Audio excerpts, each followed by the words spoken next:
Part 2 of frequently asked questions. What questions do our recruiters field on a daily, hourly basis? Here's a lot of them. Last week we talked about contracts and if you're a new traveler, kind of what that all entails and the questions that you might have there. This one's going to be all about pay, benefits, and vendor managers, VMS, MSPs, all of those buzzwords that you've probably heard before and you've wanted some details on. So Adam Collette is back, and Atlas All Access starts now.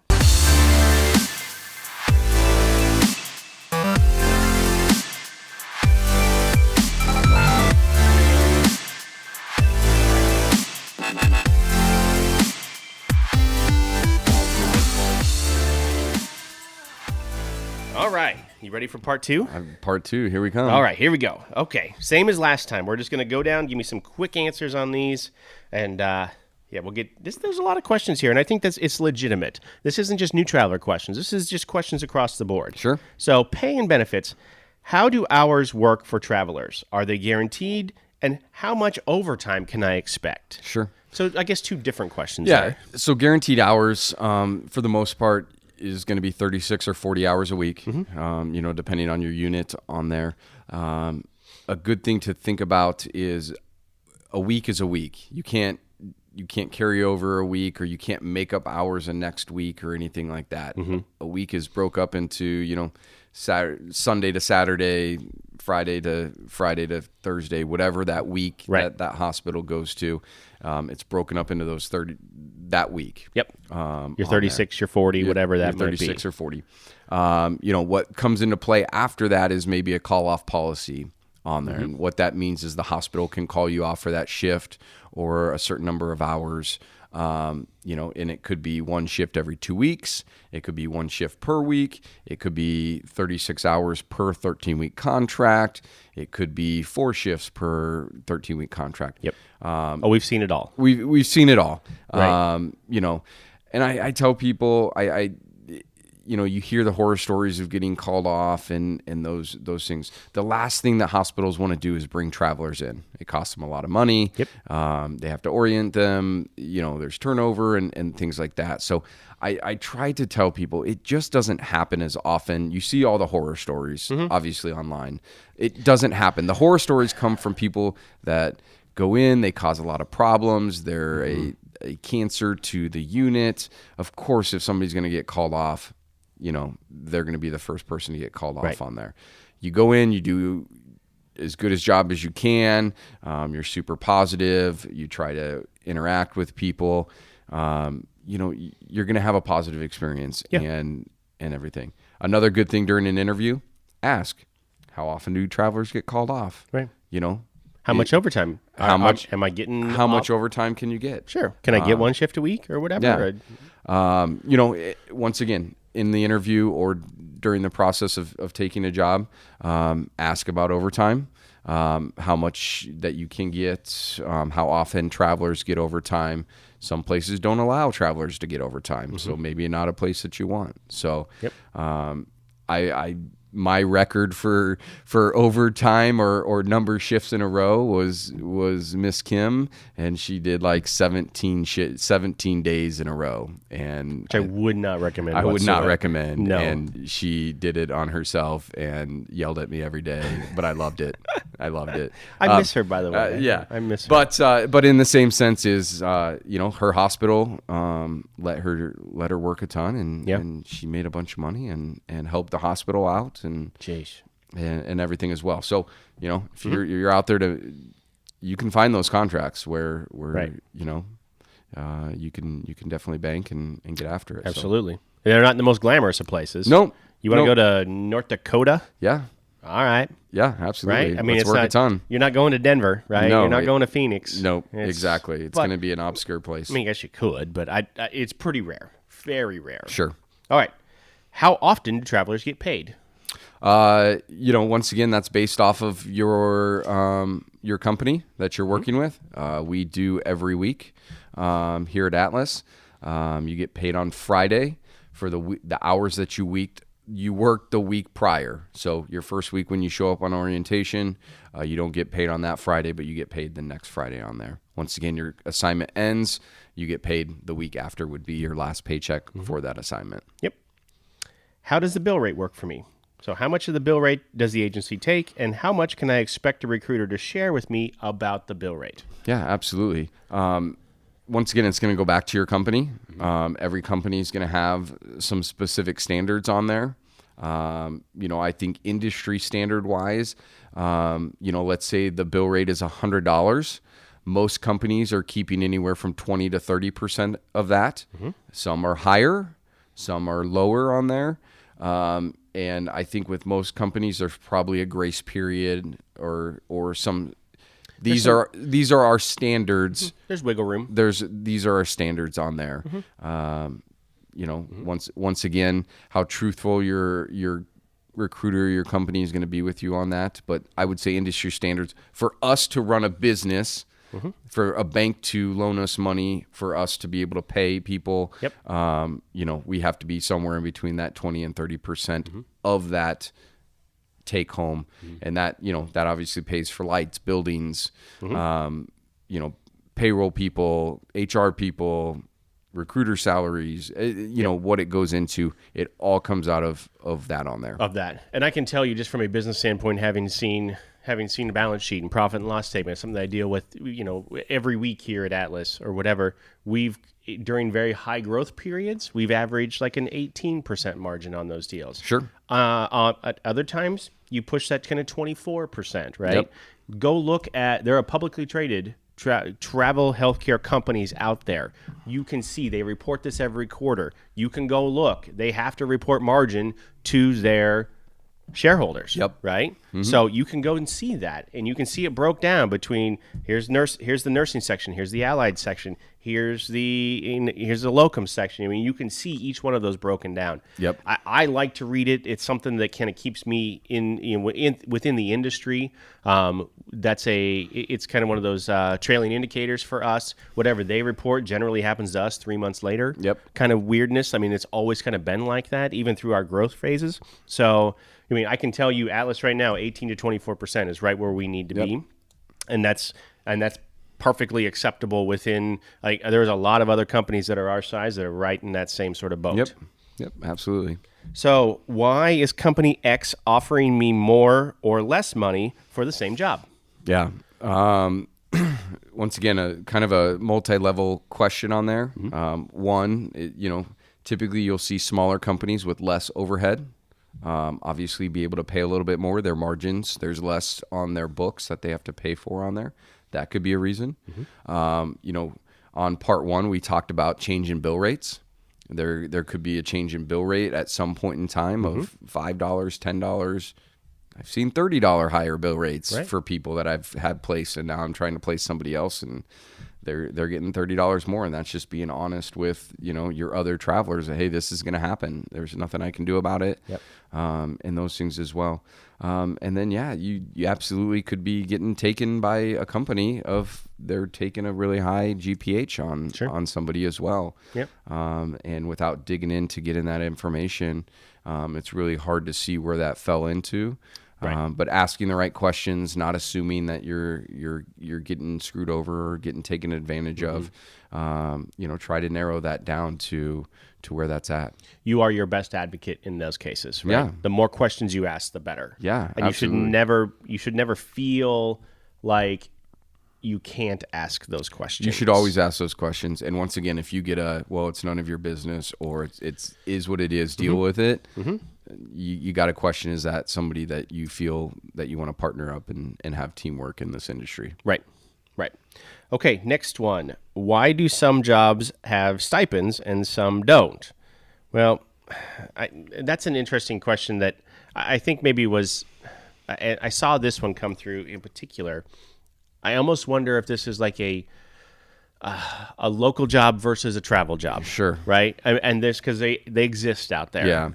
Yeah. I mean, it really goes back to duplicating expenses. There's this really gray, written rule of if you're 50 miles from home and you're not duplicating expenses, you should take an hourly rate with no stipends versus a non-tax stipend and those kind of things. Once again, we're not the tax people and not going to debate those rules or anything. But that might be the difference that you see on there. Yep. There's also other people that say, hey, I want to take I'm going to go buy a house next year. I don't want to have any stipends on my paycheck.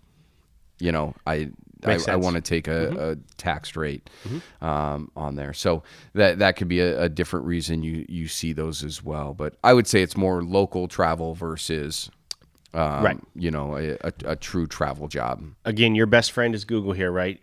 Duplicating expenses. What is duplicating expenses? Yep. And then you understand, okay, I'm not doing that, so I'm taking a fully taxed hourly rate here to work at this job, or I am doing that, I qualify for stipends. Yep. That is a super simplified explanation. Again, we're not tax advisors. I don't pretend to be one on TV. Talk to the person that does your taxes. Talk to your CPA. Correct. All right. Benefits. Do I get benefits from my agency? And are those benefits any good, or travelers get the plan B for benefits? Sure. You know, I've done this for 5 years, and I've seen across the board benefit packages from companies, and it's one of those things. Get educated on benefits and health insurance coverage and those things. At the end of the day, it's you, the traveler, that needs to know what you need. There are companies out there that have $10 a week plans. And, you know, if you're not taking any medications, you go to the doctor once a year when you got a cold you just can't get rid of, you know, that $10 plan may be great for you. And there's nothing wrong with that on there. You know, there's other companies that they have the best health plans out there. And you know what? It costs a little bit more money. Good health plans are expensive. Good health plans are expensive on there. So I always when I talk to new travelers or current travelers, I usually tell them, go to the open market. You know, the U.S. government has an open market for healthcare. Yep. Go get a quote from somebody. Go get 2 quotes, and then let's compare that versus what Atlas has, or what your company has. What are the benefits? Let's go, and I always tell people, let's pick a worst case scenario. You're hiking in the hills, you twist your ankle, you break it, now you're out of a job, and you have $10 health care and $50,000 worth of medical bills. Where does that leave you at? Right. Break it down to the most basic. What's your copay? What do you pay for, right? When you're comparing those and you're looking at that scenario, break it down to that. What are you paying when you go in? What's your co-insurance look like? What's the total deductible? What's the deductible for the year? Break it all down. And I think, again, you will find good insurance is expensive, but not everybody needs that. Correct. And so there is nothing wrong with looking at other options on there. So every company is going to have some sort of insurance. What level that is for what you need is going to depend on what people need out there. What matches your needs. Yeah. Right. I can tell you we've always taken, at Atlas, we've always taken the same standpoint where I don't want to skimp on any of that stuff. Right. So I have the same insurance that travelers have. That's correct. That you have, right? That's correct. You have the same insurance that I have, that your travelers have. I have the same 401k that you have. Once you're eligible for our 401k, which is 6 months, and that's you and me and ER Traveler in Bozeman, Montana. Right? All have the same 401k. You're eligible after 6 months. You're eligible for the same match. It's all the same. Correct. My short-term disability is your short-term disability. It's the same exact stuff. One, it's logistically, it's hard to separate them, right? And insurance companies there are many, many rules out there that I wasn't even aware of when you categorize different like workers, right? Okay, so these are just contract workers, right? These are just recruiters, right? These are just, whatever. It is easier for us to mash everyone all together. Correct. And it's more fair. Ask that question. Is your recruiter's insurance the same as your insurance? That's a legit question. It is. Last question for pay and benefits. What are the differences between taxable and tax-free money? I think we're just going right back around to duplicating expenses again, right? Yeah, absolutely. I mean, obviously you should have an hourly wage that is taxable by the federal government. If you are duplicating expenses, you qualify for, some tax-free housing money, some tax-free per diem food incidental money, travel money, and, certifications, get reimbursements for some stuff would be tax-free as well. Yep. All right. Now we're going to cover vendors, MSPs, VMSs, that type of thing, because I know those are buzzwords that people have heard. Yep. And there's always questions about them, and we've talked about them multiple times. But there are some details here that I think we can get into that are important, not only for new travelers, but for experienced travelers too. Sure.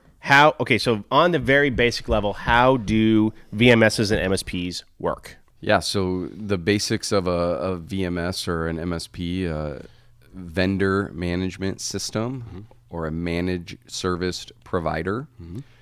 Basically what I think back in the wild, wild west of travel nursing, there were probably 5-10 agencies, and they would all call the hospital and say, hey, we can provide you a service of getting travel nurses.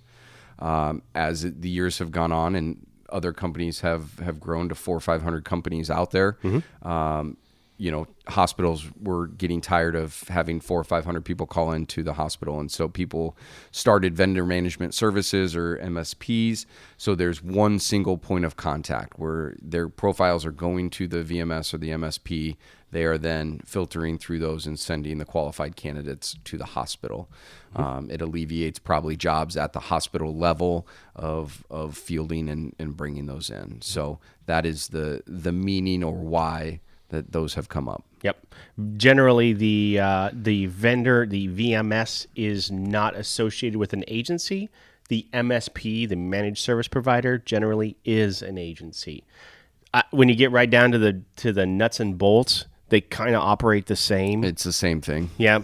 And at least from a traveler standpoint, the two could be interchangeable to you. Yeah. It's fine. Yeah. And we kind of deal with that here as well. Yeah. So I mean, in all reality, for the traveler, right, a VMS is probably better because it's vendor neutral. It's not, owned by a company who is going to take only their candidates first on there. But that doesn't necessarily mean the vendor management system or the MSP has a quota that they've got to fill for the hospital, so it typically doesn't happen that way. Right.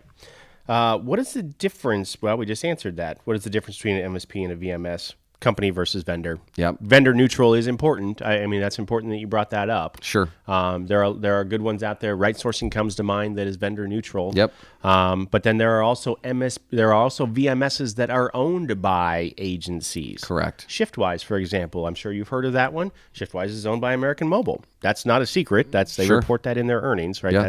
That absolutely happened a couple years ago.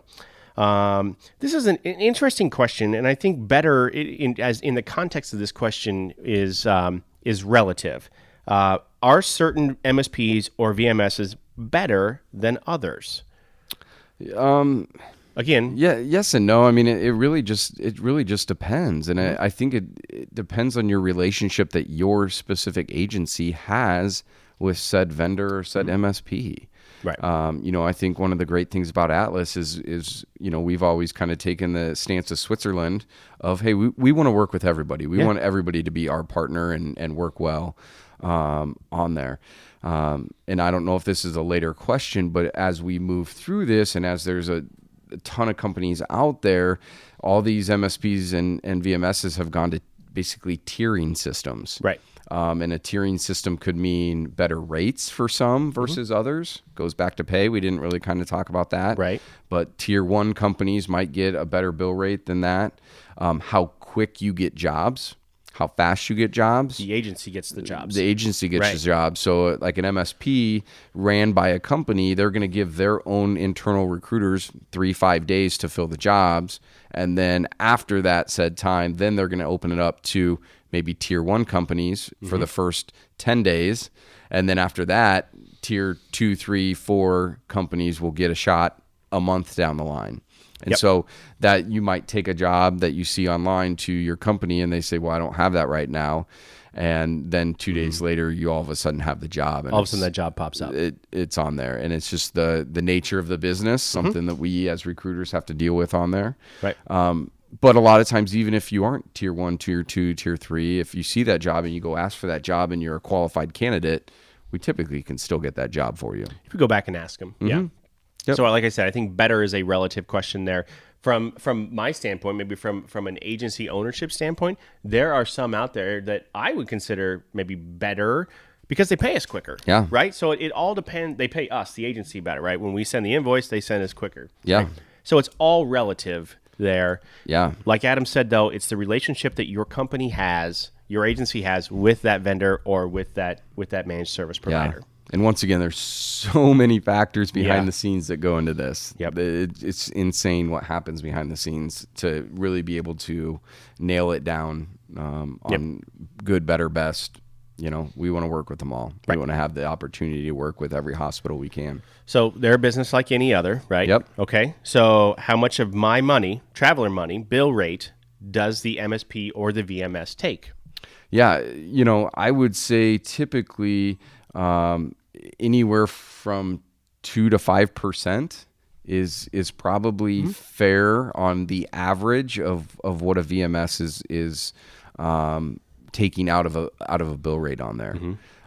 You know, there's some that take $8-10 right off the top of a bill rate, you know, Right. and so what does that equate to? A percentage on there is probably still in that 2 to 5%. Honestly, it depends on the bill rate. Yeah. There are others out there that maybe take a portion of the bill rate and then charge a percentage too. Yep. But I mean, that's just, it's like you said, it's the nature of the business. It's unfortunately the cost of doing business. And you know, we can complain and be mad about it at the agency level, and the recruiter can be mad about it as well.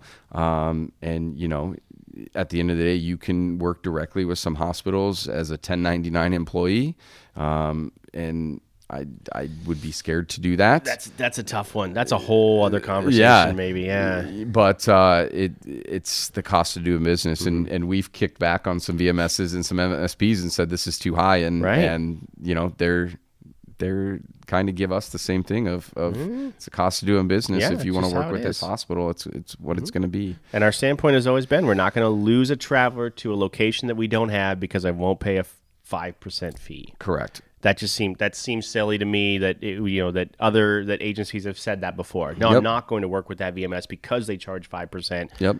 So I can't have 95%. Yep. Right, or whatever, and then be able to pay from that. So Yep. that But- however they want. That's but right. I That's but their I think choice. the important question on or answer on that MSP as well is just because they have the MSP and they have the direct need doesn't mean they're going to pay you more than a company. Because if we're paying 18 to 24% on average, but that MSP holder they have to get 35% of the margin. Is their company, you know, Right. Just because they have the contract. I'm probably still going to beat that company on paying the 3 or 5% fee. Absolutely. So you got to be smart, and you got to go out and ask those questions. That plays into the next question. How do we you and your recruiter, right? Your recruiter and the traveler have to use the MSP or the VMS for this job? Yes and no. You know, there's always ways to work around it. If you know somebody at the hospital and they can reach out and will offer us a direct contract to that certain facility. We don't have to go through there. There are rules on the MSP VMS side of if a hospital has an MSP or a VMS, we can't directly call into that hospital. That's correct. Typically, or we have to break our contract with said VMS or MSP before we can go after that hospital on there. We're not necessarily in that kind of game here at Atlas, so we don't usually get into those kind of bidding wars or anything like that.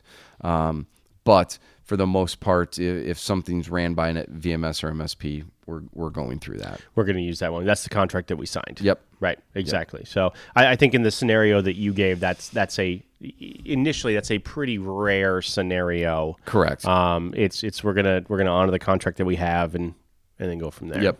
So That covers pay, benefits, and vendors and managed service providers. Yeah. So next week, Adam will be back at his desk recruiting, and Cassie will be here talking all about compliance. And there's a lot of interesting intro questions, and there's a couple doozies in there too. Yeah. I can't wait to talk to her about it. I love Cassie, and she's got a wealth of knowledge, and I'm sure she'll have some great answers. Absolutely. Adam, thank you again. You're welcome.